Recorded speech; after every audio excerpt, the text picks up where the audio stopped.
Monday, March 6th. Welcome to another episode of Let There Be Talk. Thank you for joining. Hope you had a great weekend. It's finally not raining here for a couple hours. I feel like I live in Seattle. Los Angeles has just been a fucking flood fest. You need a goddamn boat to get around. But I'm not complaining. I'm alive and kicking. Hope you guys are doing good. Here we are today. Another drummer and an old friend of mine currently playing with Journey, Deen Castronovo. And you might know him from all of his incredible work over the years, starting way back in '83, shrapnel recording artist, metal band Wild Dogs. And then Hardline, Bad English. We talk a lot of Bad English. That was the kind of super group with Neil, Jonathan Cain, and John Waite. Deen back there on the drums. Did some time with Ozzy. Unbelievable. The guy's living the dream. Then he hits a kind of a crash and fall there. Bounces back, gets his head together. All the ups and downs are discussed here. Pure, honest interview. Unbelievable friend. And I am just so happy that he is back in Journey, back there killing it, not only on the drums, but crushing the vocals. Just go watch some of the footage on YouTube of Journey Through Time or Journey. If you don't know what Journey Through Time was, it was an incredible tour that Greg Raleigh, Neil Sean, and Deen did, where they celebrated the first 4 records of Journey. If you don't know the early 3 records, do yourself a favor and go dig into that. I had Greg Raleigh on last week, and who's just a damn legend, and we talked all about that stuff. Many times Greg has been on. I interviewed Journey Through Time, so if you're looking for some of that, it's also in the Let There Be Talk library. It was great to talk to Deen. He's up in Montreal right now on a day off in between the dates on this Journey 50th anniversary arena tour, which is just incredible. Journey, 50 years. I was 7 years old when they started. Just crazy. Just a Bay Area juggernaut. Hey, the Bay Area has just produced some of the greatest bands, man. Metallica, Journey, Huey Lewis, Exodus. I go all over the place. You know, Grateful Dead. I like it all, man. Just crazy. The track record, Night Ranger. And a lot of them have been guests on the podcast. I have been very lucky. And I was lucky to grow up in the Bay Area and hear and meet all these people at an early age, which is, unbelievable to be face to face and watch these guys sometimes do surprise gigs at New George's or Uncle Charlie's or the Stone and be able to see just legends 5 feet away and learn the craft, as they say in the biz. But it is true. I definitely had an incredible upbringing and a wealth of unbelievable songwriting and musicianship. So, Deen, thank you so much for doing the show. Episode is brought to you by Migos Dog. Deen and I both have French bulldogs, and we love our dogs. You want your dog to be around a long, long time. Do not feed them garbage food. Migos Dog, made right here in Los Angeles, California. If you live in LA, they will deliver to your house. Enjoy 50% off your first auto subscription order, and all future reoccurring orders enjoy our Happy Pup 10% loyalty discount. Migos Dog. Gertie absolutely loves it. She's back on the salmon now. My dog is eating the salmon. They have salmon, duck, and chicken. They got a puppy mix. MigosDog.com. Follow them on Instagram also. Clean food. Human grade. You can also get it at Erewhon or Healthy Spot. MigosDog.com. Also, I was just up in the Bay Area. I paid a little visit to Standard and Strange and got myself a new Real McCoy's Letterman varsity jacket. And Standard and Strange just blows my mind, the selection they got in there of denim, boots, jackets, everything in there. Look them up, standardstrange.com. Tell them I sent you. Berkeley, New Mexico, and New York City. Standardandstrange.com. Also follow them on Instagram. Ask for Jeremy or Neil. Tell them Dean Del Rey sent you. And I'm sure they're going to give you a nice little discount there. Okay. Shows this week. I got 4 headlining shows. I'm headed out to Fort Collins, Colorado, to one of my favorite clubs I've ever done, the Comedy Fort. I hope you can make it out there. 4 shows. If you know anybody in the area, spread the word. Also, maybe tweet about it. Just say, hey, go see Dean Del Rey at Fort Collins, Colorado, the Comedy Fort. That's this Friday and Saturday, March 10th and 11th. And then some bird dates. We're going to be out in Texas somewhere. Just got that. Bill and I are going to go to the MotoGP. And we're going to do a show on the Friday night before that. So Texas, bird date, and then a full week in Las Vegas, the Easter week at the Comedy Cellar. I'll be out there doing a residency. So some shows are on the calendar for 2023. Hope to see you guys out there. Go to my website, DeanDelRey.com, for tickets or brand new merch. I have restocked all the merchandise, so check that out. And if you want bonus episodes, my Patreon is alive and kicking. Patreon.com/Dean Del Rey. I Zoom with the Patreoners, and I do put up bonus episodes. And this week's bonus episode will be all about Gary Rosington.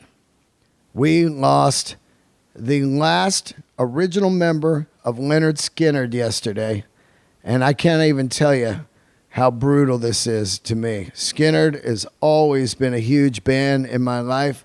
I absolutely love Lynyrd Skynyrd. I've talked about him a million times on the show, a few times with Greg Dooley from the Afghan Wigs, who also loves Lynyrd Skynyrd.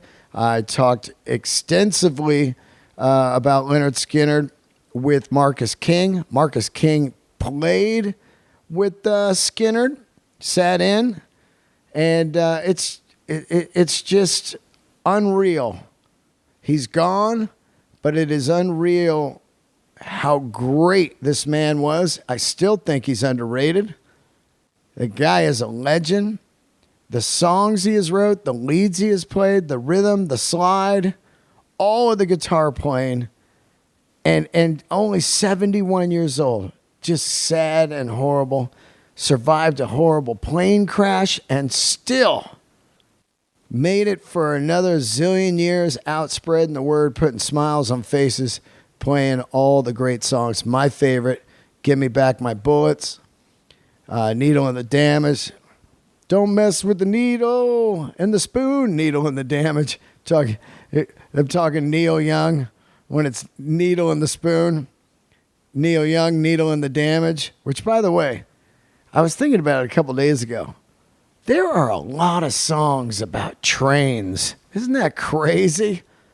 Sit down and just think about it. I talked about it on my bonus episode, what happened to the caboose.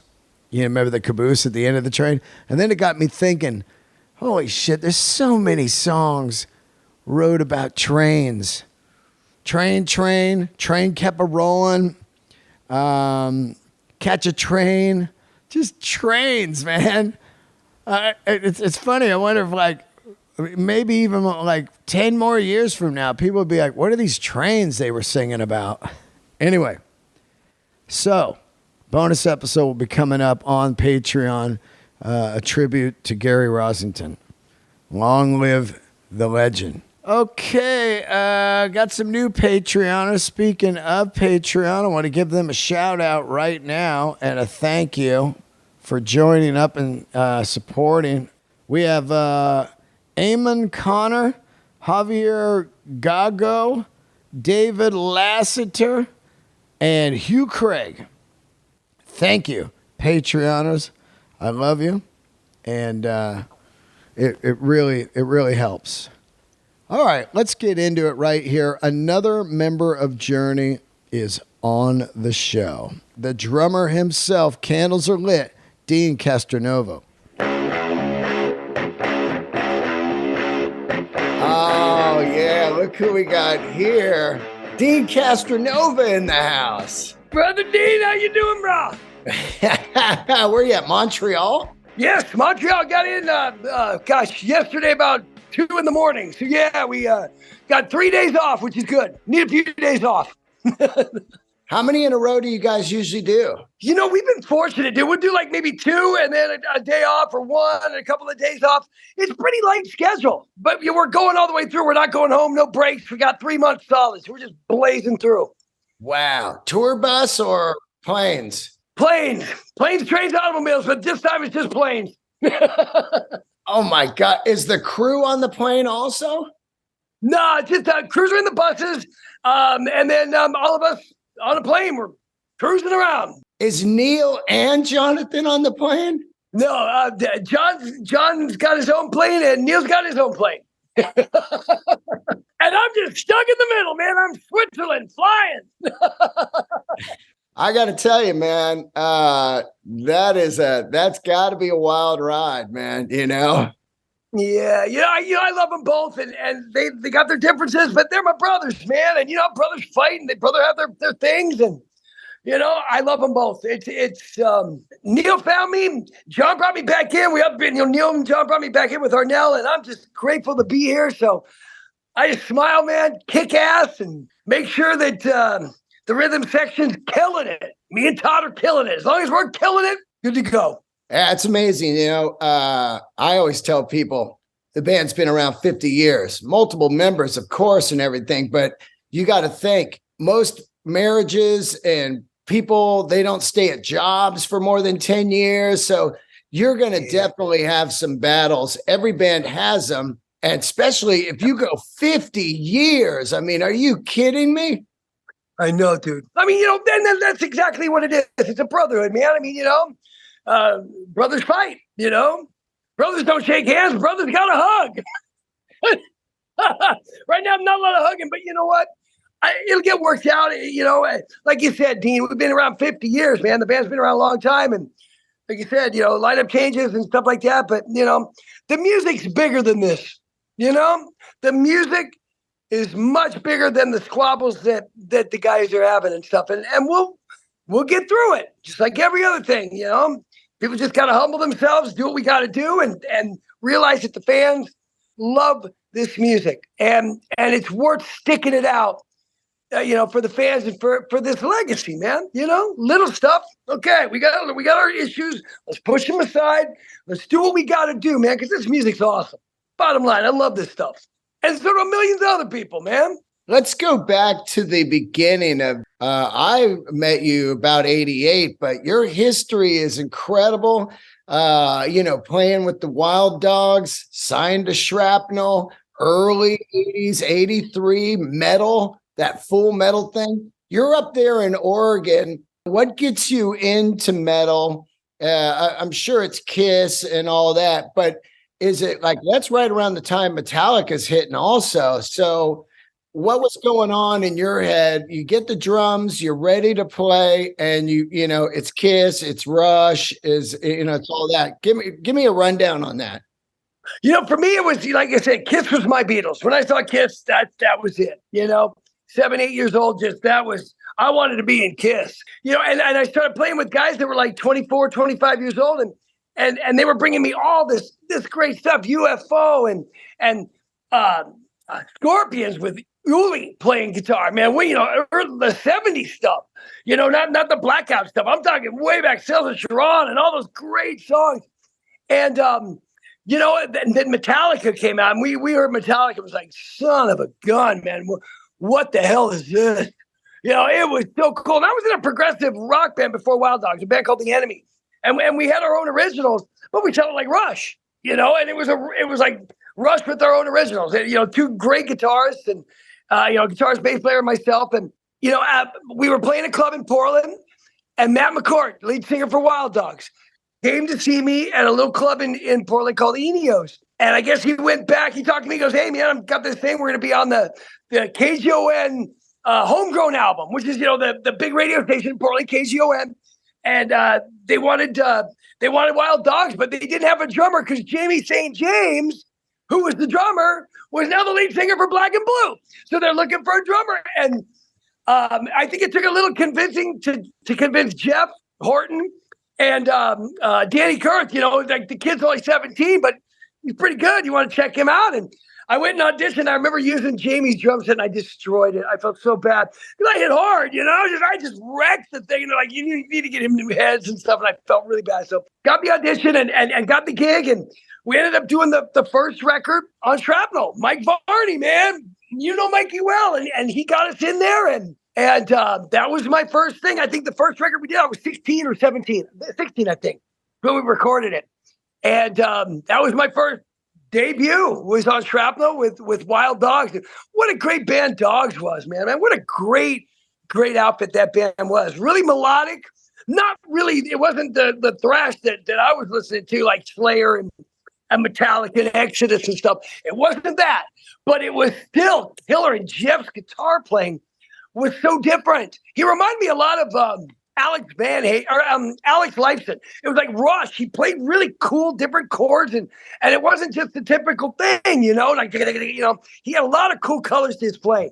So that's kind of when it started, man. I went from Wild Dogs to Mike Varney going, "Hey, would you like to do some records for Shrapnel?" I was like, "Oh, yeah." So, for $100, we go in and do a record for $100. And the days, bro. I mean, Cliff was playing in your band, right? Cliff Whittemore was playing guitar, and he was Mike's assistant. And you were singing in Ghost Town. It was like just that whole community in the San Francisco area, everybody playing and doing stuff. And I just went the neoclassical way with Tony and Marty Friedman and Jason Becker. And, oh, dude, dream come true, dream come true. And here I am. Were you doing all the records was Wild Dogs done at Prairie Sun? I know Cacophony and all that, but was that also done there? All of it was done at Prairie Sun. Muka Rennick, man. Mark Muka Rennick and Steve Boom Fontano. And yeah, dude, we did all those records there. I remember one time I actually did 3 records in one day. I did for $600, bro. $600. That was a lot of money back then, dude. So I did Tony McAlpine's Premonition, Rush Tribute, and Deep Purple Tribute all in one day. Oh my God, it was great because I knew all this stuff. I just go in and just do it next. Okay, next. So cool, Dean. So cool.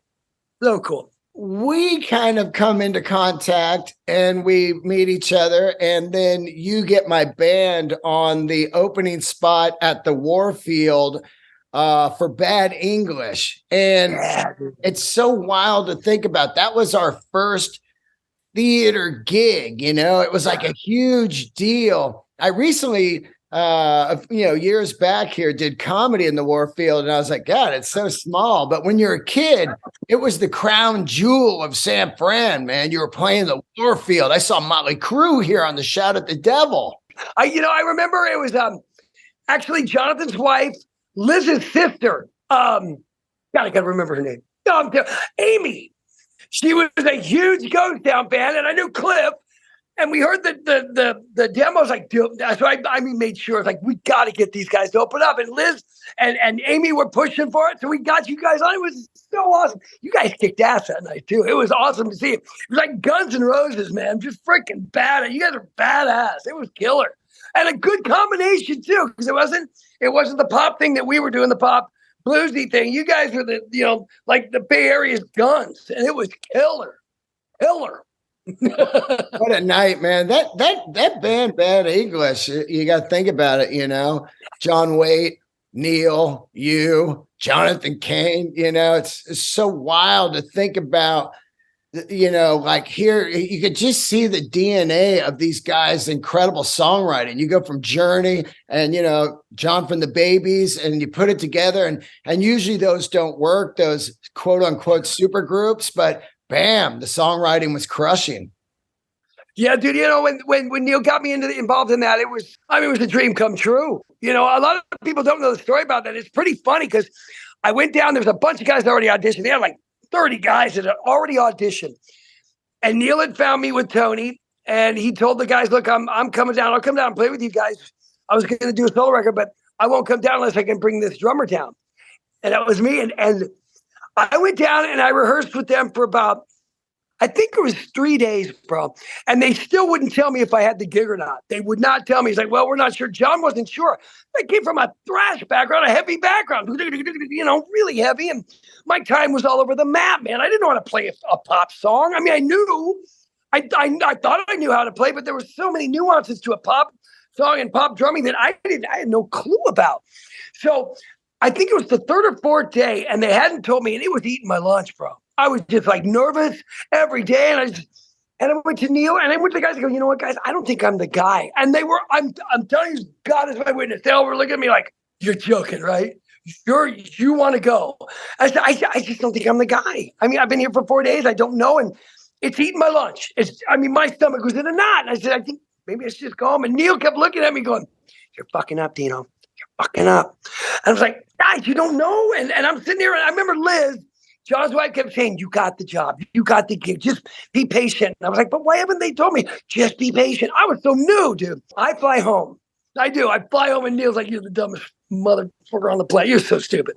I went home and Neil called me after a couple of days, said, man, it's not happening. We tried a bunch of drummers out. It's not happening. And I said, okay, man, just let me know. You know, it happened like that 3 different times. And finally, John called. Kane, he goes, okay, you got the gig on one condition.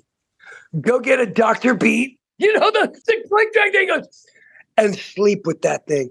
Live with that thing all day long. Play to that thing all day long. That's your best friend now. And it worked. I got it. I would plug in. I'd be playing just straight time, just getting feels. He goes, go pick up Bryan Adams. Go pick up, anything Hall & Oates with Mickey Curry. The Cult. He goes, go get those records. Listen to those drummers. Listen to their feel. Listen to their lope. The lope, all these things. I'm like, what the hell's a lope? Antelope? I'm in Oregon. It's an antelope. I don't know what a lope is. But I got it, bro. I was like a sponge and I just sucked it up. And I went down and played with the guys. We went into a demo studio in Calabasas with Richie Zito and Phil Caffel and the band. And we demoed up 4 songs. And that thing, I was glued to the click, man. I mean, that became my best friend. And still to this day, I love playing to the click because it's a tool now. It's not like it doesn't dictate to me. I know how to play behind it, in front of it, on set, put the bass drum on it, pull the snare back. All these things I never knew playing metal because you didn't. It was like whoever got to the end of the song first won metal. You know what I mean? And I always won. This episode is brought to you by HelloFresh. What is HelloFresh? HelloFresh is farm fresh, pre-portioned ingredients and seasonal recipes delivered right to your doorstep. Skip trips to the grocery store, my friends, and count on HelloFresh to make some cooking easy, fun, and affordable. The #1 meal kit of America. March is National Nutrition Month, and HelloFresh makes it easy to choose delicious dietitian-approved meals. Simply look for the Dietitian Win tag on their menu choices for meals under 700 calories and with 1/3 less sodium. Perfect for me, man. I'm always trying to cut out sodium. You don't want sodium. You don't want a lot of sugar. HelloFresh has got you set up. With the cost of groceries going up, now is the perfect time to get started with HelloFresh. HelloFresh is cheaper than grocery shopping and 25% less expensive than takeout.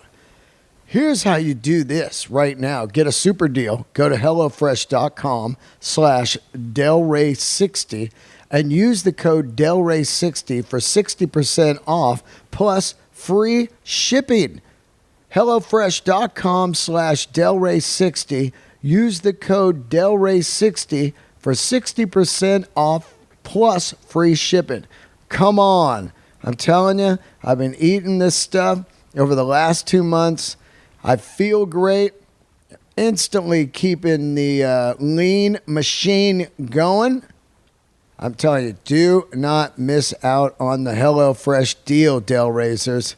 It would be insane not to take this offer. And it helps the show. It helps your health. It helps your wallet. HelloFresh.com/Delray60. That's 60, the number 60. And use the code Delray60 for 60% off plus free shipping. HelloFresh. All right. Where did you guys do that Bad English record? We did it at 101 Studios on is it Lancashire and Magnolia? Right in LA. And we went in and did that. Was my first big studio. Dude, what a place. Unbelievable. That's where Metallica did the Black Album. You know what's cool, dude? We went in, after we had done our record, we went in to do something. We were hearing mixes. And in one of the rooms, there were tapes, like pieces of tape, the big tapes all over the studio. And new. I go, what is all that? And Mike Tachi, who was the engineer on that record, they engineered ours with Phil, said, well, those are Lars's his drum edits. I'm like, man, they spliced stuff. I had no idea that you could even do that back then. I had no clue. But man, that Black Album was being done right there. And I walked in and went, holy crap, Lars's drum stuff is right here. I'm freaking out. I wanted to touch it. It's like, oh, it's Lars, man.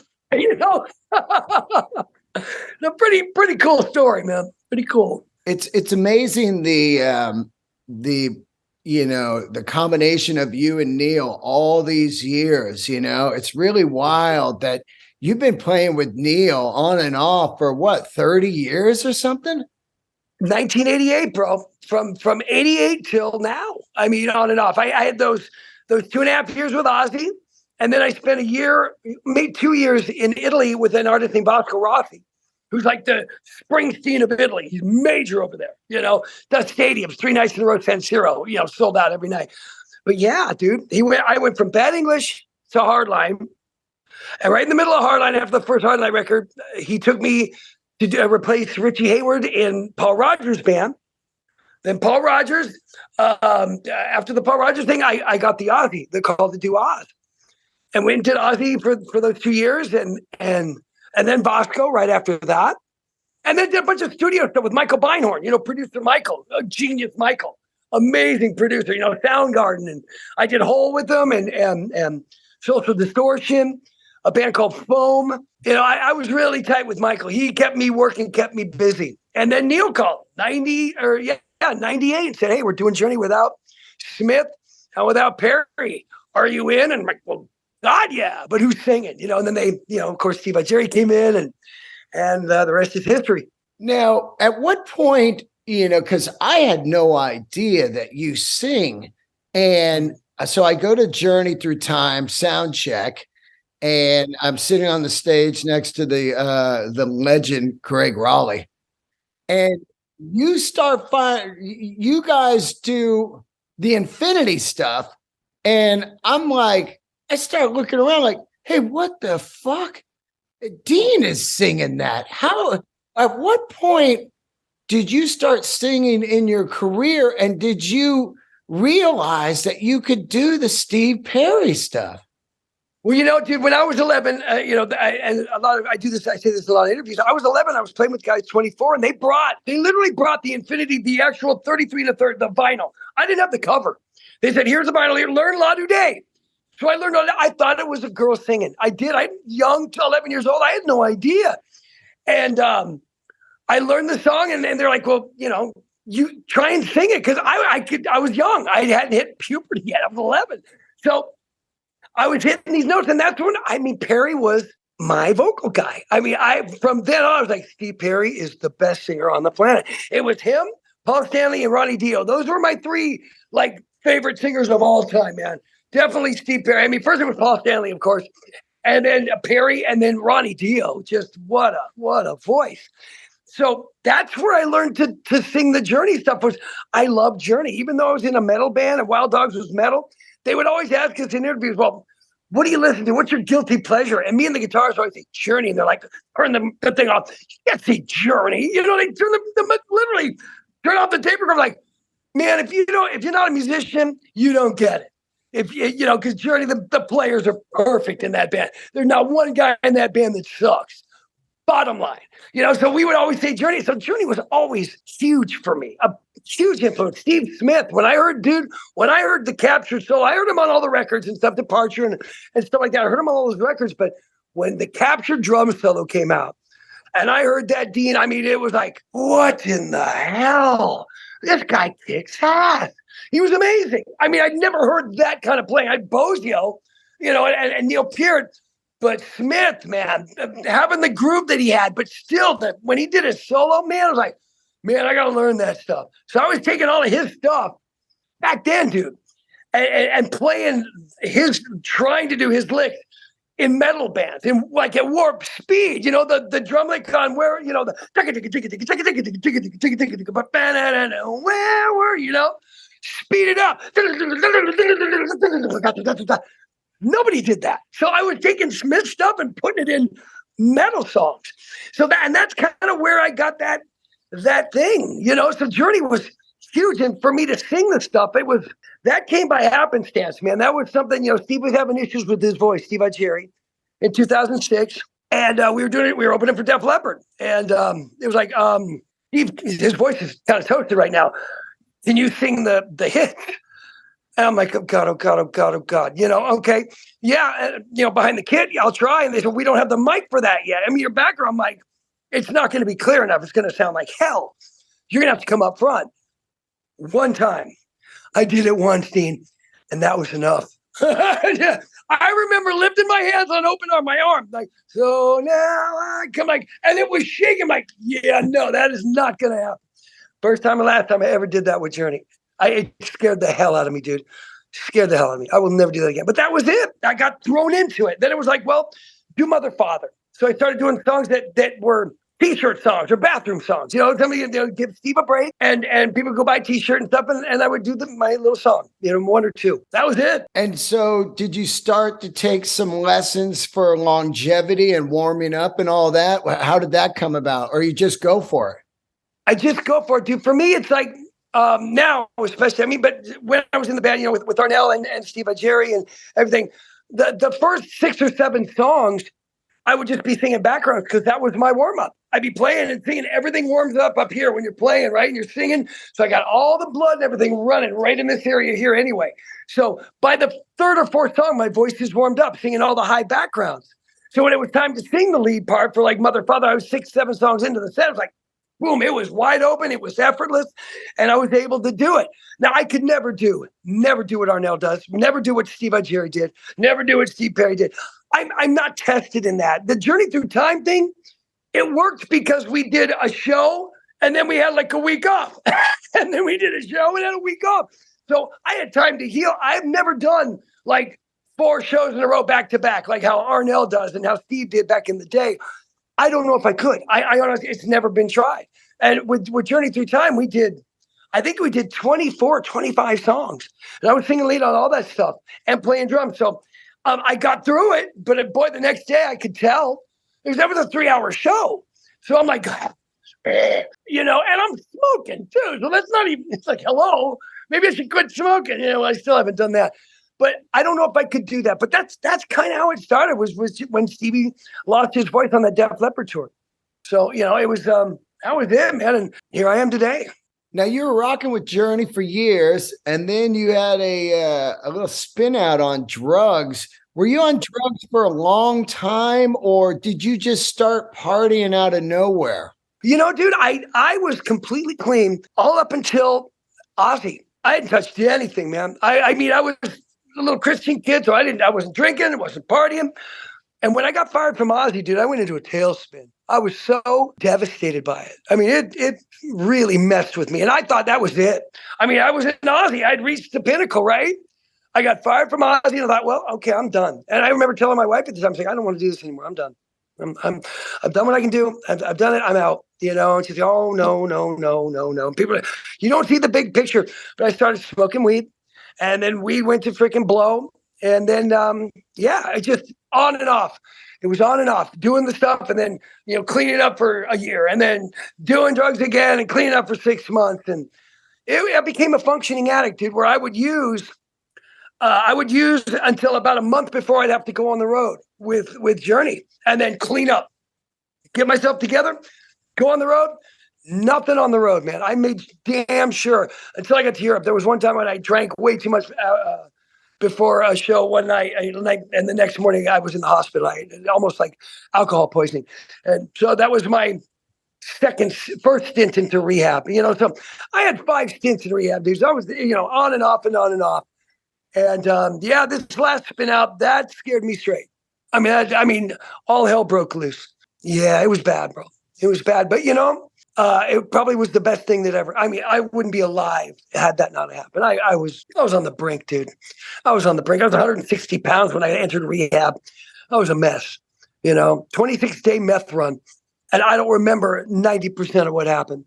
I was in a cloud, bro. And I got to thank Deidre, my girl that went through all that freaking hell with me, and she stayed. She's like, this is not him. She knew me, dude. We were young. I've known her since she was 14. I was 19. Our families knew each other. We grew up in the same town together. We knew each other. It's like, this is not him. This is not him. This is him all fucked up. This is him on drugs. This is not who he is. And I spent 15 days in jail, and they got me out, put me into treatment for 90 days. And it was, I didn't want to leave, bro. It was so safe. And so I felt like, God, I'm alive again.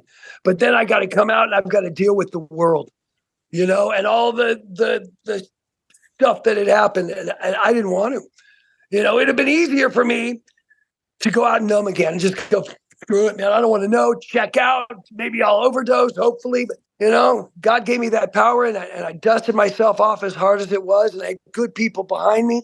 My ex-wife, Shelly, my other ex-wife, Julie, I had two ex-wives, and still very close with them. Dee Dee, her family, my kids, Doug and Jack, they stood by me when nobody else wanted to give me the time of day. They were like, you know what? He screwed up. People screw up. Got him some slack. It was horrible. It was heinous. But God, if anybody should have quit and said, screw you, it was Deidre. But she knew. It's like that. God, look, when I'm, they say instant asshole, just that alcohol, instant douchebag, just that drugs. I mean, that's, it's not an excuse, but it was a factor. You know what I mean? No excuse for what I did. I was a nightmare. I was a mess. But I'm glad that I had people that knew who I was and knew that wasn't me, man. I mean, I don't know how other people would react on 26 days on methamphetamine. That's how I reacted. It was horrible. It was horrible. I did 7 days and it was absolutely fucking insanity. I can't even imagine, because the human mind without sleep, it is so fucking crazy what happens to your brain. You're just like, I remember I was in the back of a pickup truck going to the Russian River to go swimming. And I swore I fell out of the truck.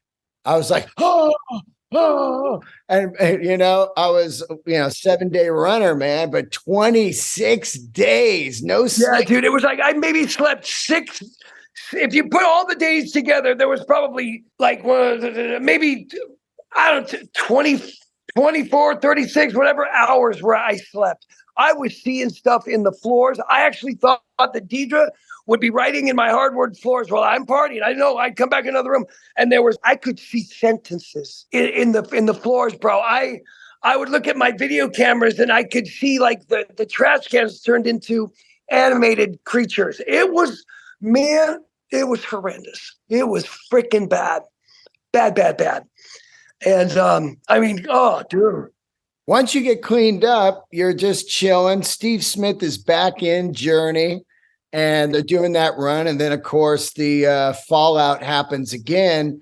And did they audition anybody else, or does Neil just call you and say, hey, dude, are you good? Let's do this again. How's it happen? Well, you know what happened was Neil had called me, goes, what are you doing, bro? And this is when I was working with Jason Sheff and Jay DeMarcus, Generation Radio.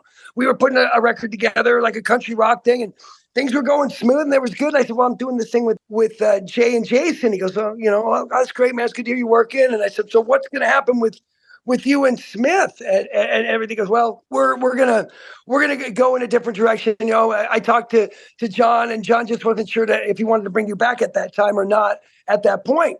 And I said, dude, I understand completely. He goes, he just wants to move forward. I said, dude, I'm all, God bless you guys, man. And they got Narda. Narda was playing. Who?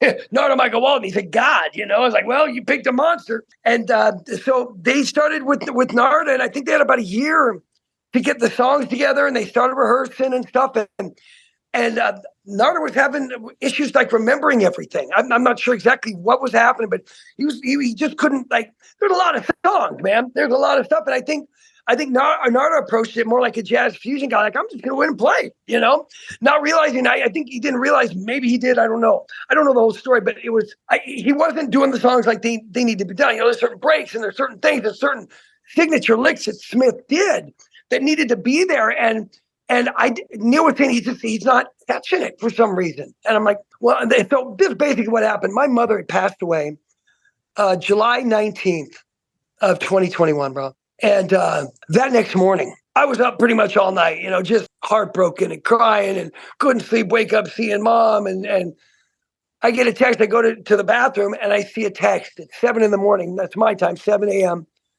Neil was in Chicago. He goes, Dino, what are you doing? He goes, Narda's having issues.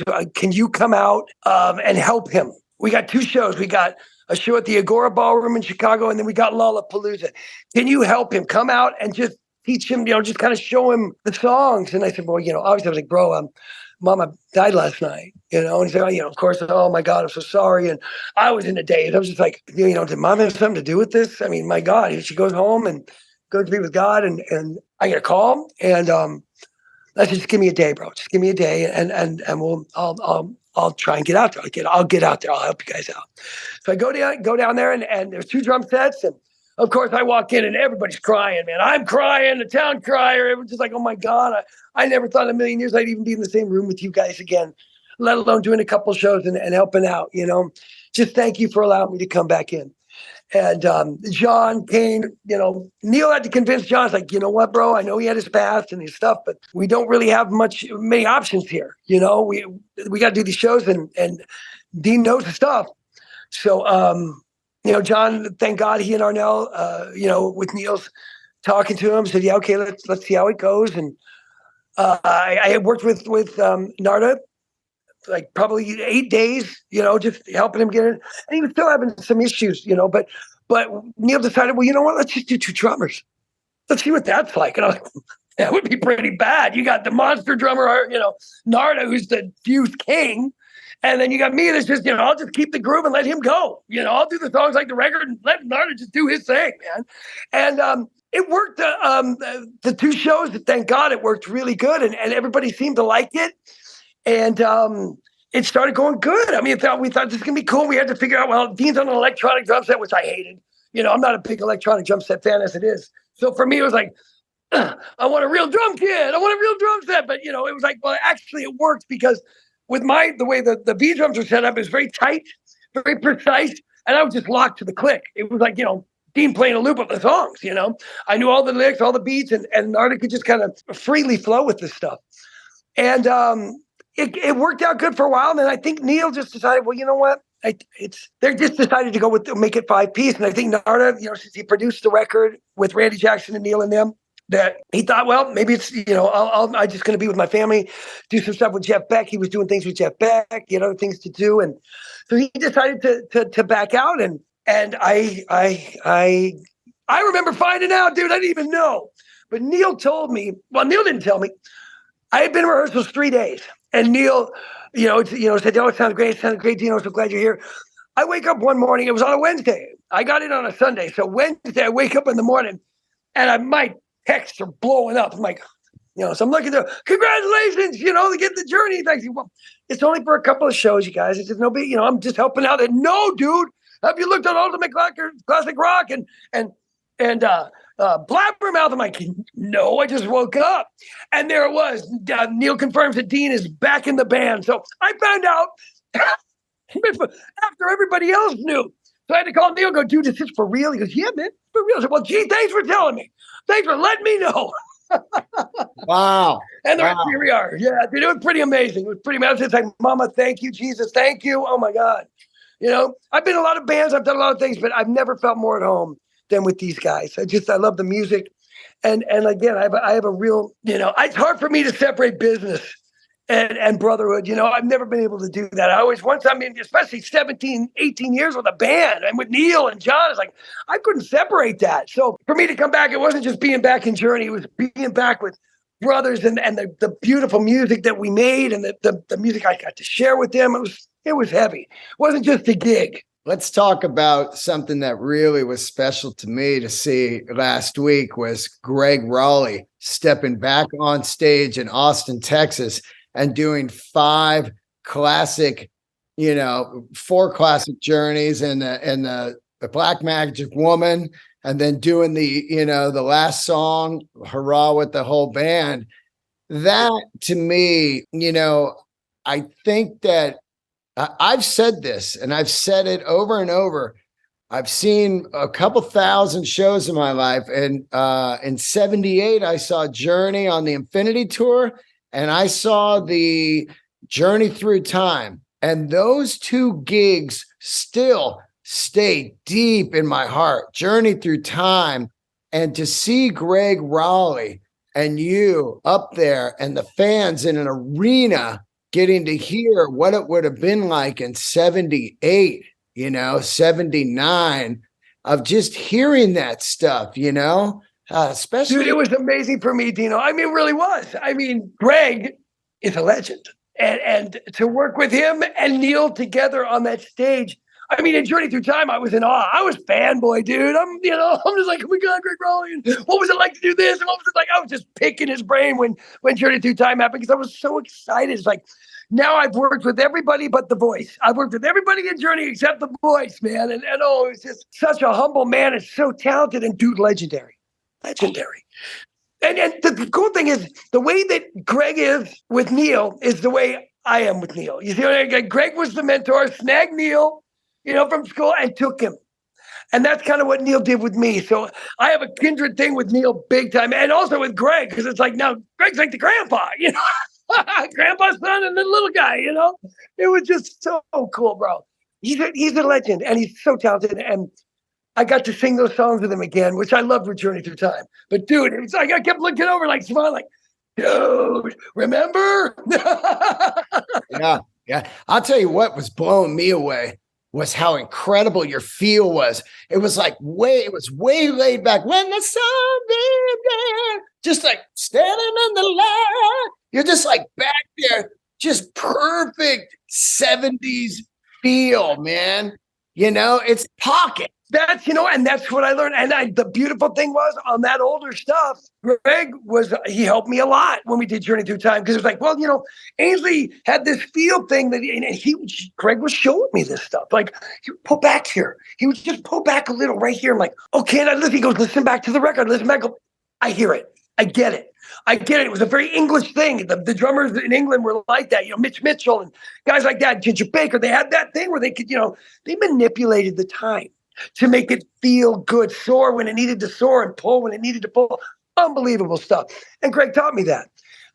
So when we were doing the songs in rehearsals, I just kept looking over, like, oh man, when the summer's gone, you'll be there. It's like, I just knew where that, and it just felt good, dude. I mean, it's just playing those old songs. It brought back my childhood, obviously. But there's a certain texture and color to those songs. They're completely different from, obviously, John Cain's brilliant stuff. Both are brilliant time periods.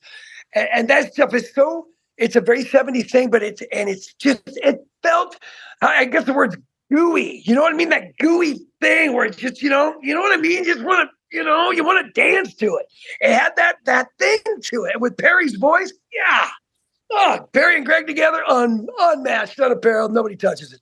Unbelievable. Let's talk a little bit about what you got going on right now. You got Journey, but then you've got some music coming out. Let's get into that.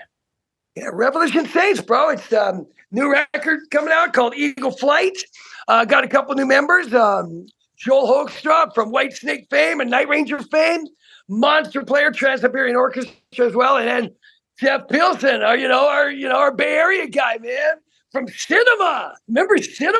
Oh, yeah. And he plays in Foreigner now. I had him on the show. Yeah. Talking. Yes, all that good stuff, man. Great player. When Jack and Doug decided to part ways or to go their separate ways, I hate to say separate ways, but, Serafino was like, well, what about Joel Hoekstra? And I think Doug was the one that told Serafino, yeah, Joel would be the guy to do it. So Serafino got a hold of Joel. Joel was into it. And Jeff Pilson, another great bassist. And I've had history with both those guys. Jeff obviously with Cinema and with Foreigner being on the road with Journey, and Joel as well. With Night Ranger, it was Night Ranger, Night Ranger, Whitesnake, and Journey in Europe. So we all got to know each other. So you got Joel playing with Night Ranger and Dougie with Whitesnake and me, and it was like a natural fit. They're great guys, and I think that's the thing that I wanted the most. It's like, okay, they can be monster players, greatest players in the world. But if there's, they don't have that thing. And Jack and Doug had that thing. They're just good, solid, sweet people, good people, no egos, no pretentiousness, just play your freaking instrument, tear it to shreds and have a great time. Joel and Jeff are the same. They're cut from the same cloth. So that worked out great. It's like, okay, that's the biggest hurdle. We've jumped that hurdle. And the playing, it speaks for itself. I mean, those guys are both exquisite players, man. They're great at what they do. So it worked out really, really well. And I know that Joel started writing stuff with Alessandro Del Vecchio, the house producer for Frontiers, and was working on stuff. And they sent me the demos. I actually did 2 records in, I think it was like 14 days. Wow. I did 2 of them because we had 2 of them in the can. So I was like, okay, let's do the drum track. So I did, we got 12 songs. I did 23 songs in 3.5 days drumming.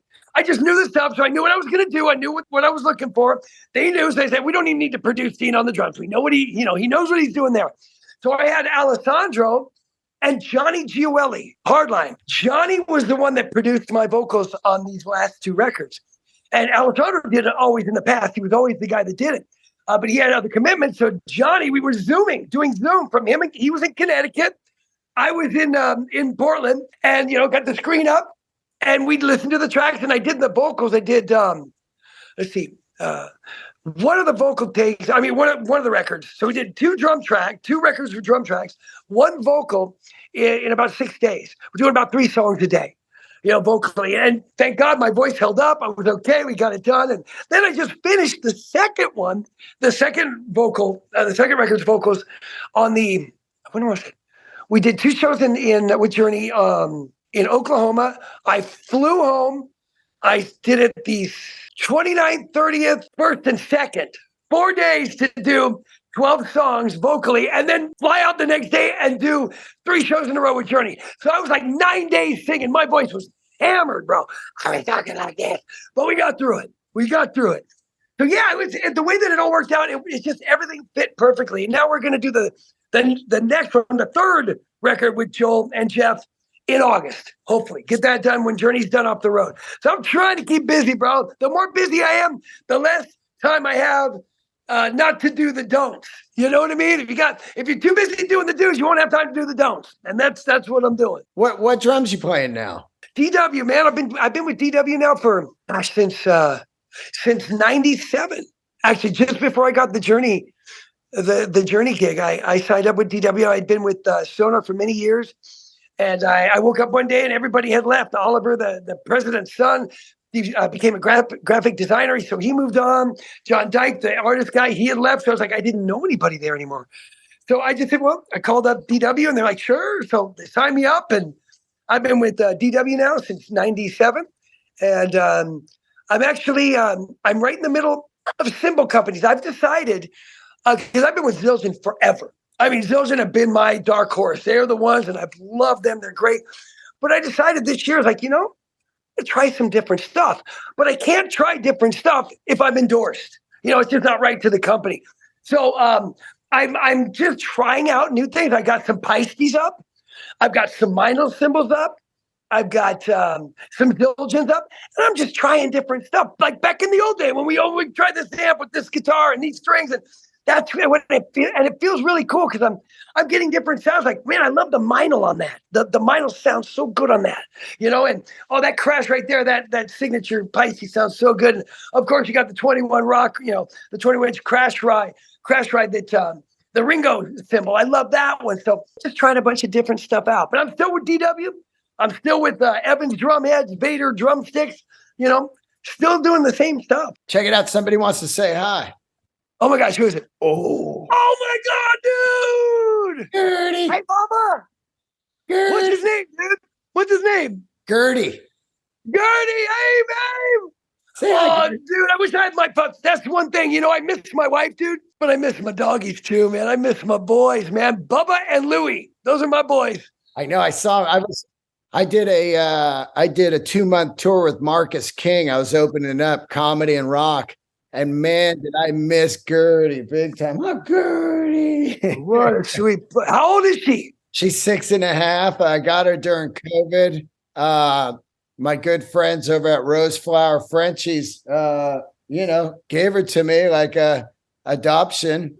And Very nice, bro. Just a lifesaver for me, Dude, I'll tell you that my guys are the same way. I miss them so much. It's really hard to be away from them. I mean, and I was hoping that if the routing was correct, I was going to get my own bus and bring the family out and have my boys with me. But it didn't work out. It's like, no, the jet, we got to do this. There's a lot of hubbing and there's some long flights and stuff. So we're going to need to keep you around, And I'm like, dang it. But that would have been so great to have my boys out. You know what I mean? So I'm not going to see them, dude, until we hit Eugene, when Journey plays in Eugene in, when is it? April 17th. So I'm not going to see my boys till then. I'm freaking out. Are you playing LA? We're doing, the closest we're getting is Palm Desert. Palm Desert? Yeah, I think, dude, if you want to come down, you let me know. I got you. I know people. Yeah. I'll hook you up. Oh yeah, I want to come see you for sure. And come and hang. I do comedy quite a bit up in Portland, so hopefully we can hook up. I was just up there with Marcus at the Crystal Ballroom, and then I did the arena. I did the Trailblazers Arena with Burr. Dude, the Moda Center, nice place, dude. Oh, dude, the Crystal Ballroom is a badass venue. I love that place, man. Love that place. Very nice. I know about Marty Freeman's playing there in like 2 weeks. He's got his little touring band, so he's going to be playing Crystal. It's a great venue, dude. Really nice. Yeah, let me know, dude. I'd love to come up. I'm a comedy freak. I'd love to. Who you watch a lot of comedy? Who do you like? Well, dude, I love Bill Burr. I think he's freaking awesome. Yeah. Obviously, you saw the Chris Rock thing. I'm like, talk about hitting the home run, and he did it the right way, man. He was smart about it. He didn't play the victim thing. It was just, you know what? Good on you, man. I mean, that's a huge thing. I mean, to go through something like that humiliation and come back the better man, the bigger man about it. So you know what? When it's time, I'll address it. That was awesome. But I love Bill Burr. That F is for Family. One of the greatest. I love that show. I got my grandkids watching that, dude. And I know it's kind of, but it's okay. They're going to hear the word anyway. So yeah. He's brilliant. Bill's brilliant. I love you, man. And I can't thank you enough for making that a long time ago, helping make that gig happen for me. Well, dude, I'll tell you, Deen, you were great. The band was great. I mean, if you guys sucked, it would have been a little harder to do, obviously. But you guys brought it, man. And that was cool. I mean, it was like, it was a no-brainer. It was like, these guys, yes, man. Come on, let's get somebody who's got some balls up there. Let's not get a happy band. Let's get somebody who's got some nuts to warm up the crowd. We need somebody to get in there and punch him in the face a little. Hey, do me a favor. Tell Neil I said hi.